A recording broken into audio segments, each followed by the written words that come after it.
Hello, everyone. This is Al Fadi, and when I welcome you back to a continuation of this new series on more Meccan problems, simply because we are coming across more and more evidence, courtesy of Dr. J. Smith and his team, that disproves the standard Islamic narrative. Let's say, basically that it proves the holes in the narrative facts, and basically we're not finding any evidence that can corroborate the idea that Mecca existed when the standard Islamic narrative said it existed. We're not finding evidence to corroborate some of the traditions about, for instance, when we showed you the burial sites of these prophets, or many other things, as we will continue to unpack these additional evidence. And we want to pick it up from here. Dr. J, welcome back. No, okay, thank you. So that's the question, and obviously you and I know the answer, but we want our viewers to understand where these sources come from. Now, before we really get unpack Mecca, we've got to say, well, what are all the Muslims dependent on for everything they know? And what we're finding out is that it's not the best source.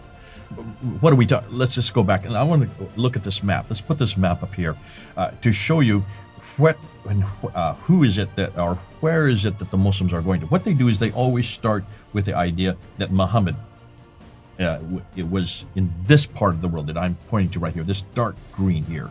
See this dark green here? That is the area that existed during the time of Muhammad's lifetime. So nothing really was controlled beyond that dark green area. I mean, there's just a little bit of Oman, but that's what you mean here is when Muhammad, according to tradition, was living, these areas converted to Islam. Right. This is part of the empire at that time. Right. According to the standard Islamic narrative, that's what they are. Once he died, then Abu Bakr comes and he then controls this part here. So you see this part here. That's all then under his control. And he is from 632 to 634.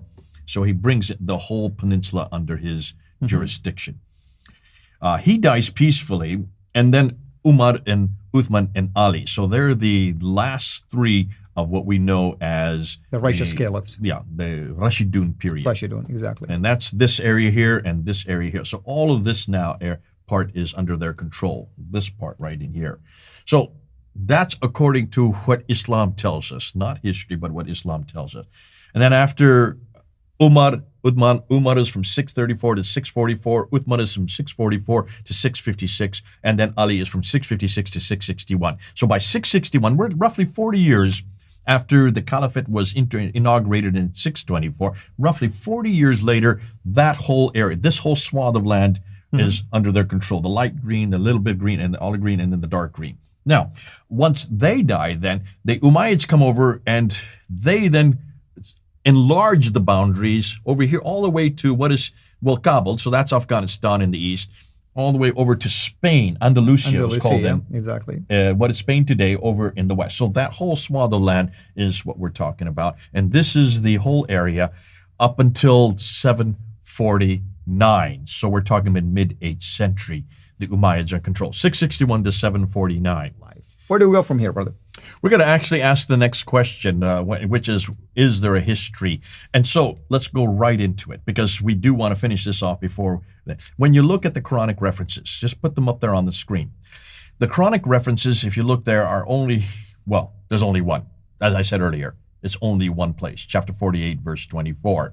And he it is who hath withheld men's hands from you and hath withheld your hands from them in the valley of Mecca after he had made you victors over them. Allah is sure of what do you do. What does that tell you? Not to tell you much, other than the fact that Mecca is in a valley. Is Mecca in a valley?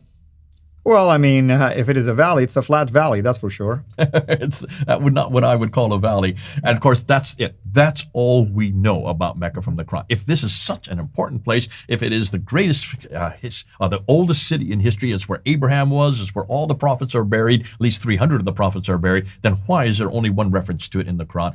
And really, the reference we have doesn't tell you much at all from what we do know about Mecca. But more than that, Dr. Patricia Corona found this. She said the earliest, and let's go back to the slide here, that the earliest reference we can find for the city called Mecca is the Apocalypse of Pseudo-Methodius Continuatio Byzantia Arabica. This is from 741. She cannot find any reference until this day. Now, she introduced this back in 1987 when she wrote in Meccan Trade and the Rise of Islam. So it's been out over 20 years. In fact, we're talking about 30 years it's been out, and still no Muslims have been able to find something better than this. Find a reference that's earlier than the Methodius Continuata Byzantia Arabica from 741. Show me a reference that's earlier. They can't find it.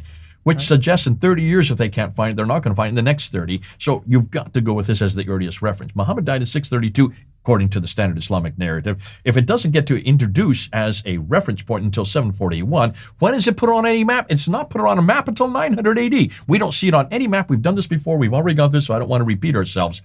But she didn't read enough. She didn't go far enough. Because when you read the entire Pseudo-Methodius Continuato Byzantia in 741, you need to read the second part of that reference. She just was looking for the name itself. She didn't unpack it. What does it say afterwards? Well, it says, as they consider it, the home of Abraham, which lies in the desert between Ur of the Chaldeans, that's the magicians, and Kara, the city of Mesopotamia. Hold on a minute. Why didn't Dr. Crone pick this up? Mel from Sneakers Corner is a good friend of ours. We've used him, and he was the one that picked this up, and he said, hold on a minute. I'd like to know where this home of Abraham is. Now, today, we know the home of Abraham, Ur, is in southern Iraq. That's right. It's a land of Mesopotamia, the land between the two rivers, and that corroborate the biblical story. But not in the 8th century. Not in the 8th century. That's true. It was because of J.E. Taylor in 1853 who discovered Ur. That's in the 19th century. Before the 19th century, Ur was always between Edessa and Haran. Everybody knows that if you look at any of the ancient annals, including all the time from the 8th century. We're talking about the 8th century now. In the 8th century, look at this map here, and Ur was always known as between Edessa and Haran. Here's Edessa and Haran, and that's where Mecca was. That's where Abraham came from. That's what this inscription is talking about in 741. It's referring to that place. Well, where do you think that place is? That's in southern Turkey. Right. Southern Turkey. Right. That is nowhere near Mecca and Medina. It's nowhere near what Muslims are telling us.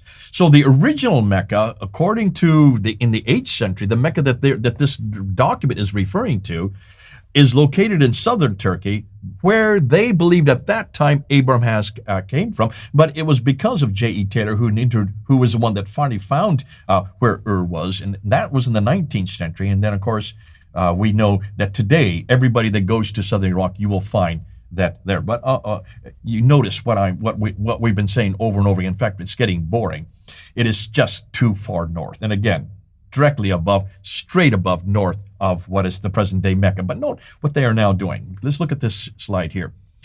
Notice what they're doing. Here's that clock tower that I said before. The world's the fourth highest building, the world's largest clock, and also they want to look like Big Ben there in England because they want to make it Meccan being time.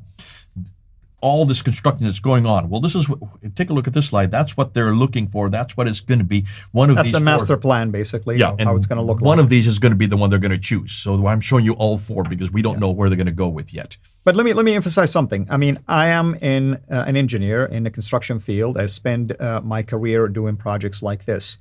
To build high rises like this, it demands solid, strong foundations. That demands also digging deeper sometimes. You're going exactly where I'm going with. Take a look at the next slide. Right. That's exactly where I'm heading towards. See, this is what it looks like today. In fact, this is as the clock tower is being built. You can still see they're still constructing the top of the clock tower. So even when you were looking at this, take a look at all these cranes down here. All these cranes, here's the Kaaba right there. Right. All these cranes around it. Whenever you build large building like what you're talking about, you've got to dig deep so that things don't tip over or don't fall over or don't get deconstructed. Now, when you dig foundations, you start to look for things. And of course, if you're an archaeologist, you want to be there at the table because all this material is coming out of what they're digging. So what are they digging? Well, Dan Gibson was at a conference a number of years ago when he asked this very question. And there were some Saudi Arabians, I understand, they were sitting at the table with him. He said, what have you found with all of these artifacts? You're archaeologists, you have a museum there in Mecca, and in the museum you have all the artifacts that you have found from all these diggings. Can you tell me what the earliest things are? And as you notice, they were kind of sheepish. And the reason they could come up with anything, they said the best that they could come up with was an old Ottoman fort from after 1299. Look at the date, 1299. And that's when the Ottoman Empire, basically. When the Ottoman started, Empire. yeah. This is an Ottoman fort from after the 13th century that they had found. Because it started in 1254, basically. That's So when the why Ottoman couldn't they Empire- find, well, take a look at this slide here. Why is there no history? Just look at these pictures. These are pictures from Mecca in the 1800s, 1900s. And you notice that they are bleak. There's a desert. Why is this important? Well, stay tuned. We're going to get into that because that's the next episode. We're going to show you something that we have just begun to find about and something that we need to start throwing and asking Muslims to come up with. But that's for the next episode. Absolutely. And as always, thank you so much, everyone, for watching this. In fact, we want to thank you as you are watching this for your comments, your interactions. By the way, I don't know about you, Dr. J, but we receive a lot of wonderful comments and even suggestions by people sometimes, pointing out to some articles, pointing out to some books, some references. And we welcome that all the time. We want to engage with you in discussions and dialogues. We're not here, by the way, to try to emphasize that it's our way or the highway. But at the same time, unless you can present us with anything, as Dr. J mentioned about Dan Gibson's question to the Saudis, asking them, hey, what did you find? Can you show us some artifact? This should be really a groundbreaking, discoveries. If you found anything that points back to a 7th century, 6th century, 5th century, anything, that you can at least tell us that there was civilization, habitation, things that are taking place in there. And the only thing that they were able to point out to was a Ottoman fort. That was in 1299.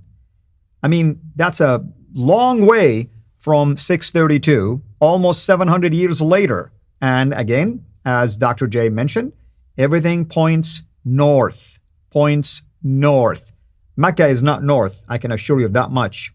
Mecca is south. Iraq is north, Syria is north, Petra is north, Baghdad is north, everything is north. Turkey is north, Mecca is south. I think everybody today knows that. We need evidence from down south, down under. We do not want it from up above. And sadly, we do not have anything. And that's why I want to really go out on a limb and say, I want to commend actually Dr. Yasser Qadhi for having the courage to say there are holes in the narrative. Because of that, we are taking a lot of deep dives, Dr. Qadhi. Thank you so much. And brother, we thank you for your team, your effort, your research.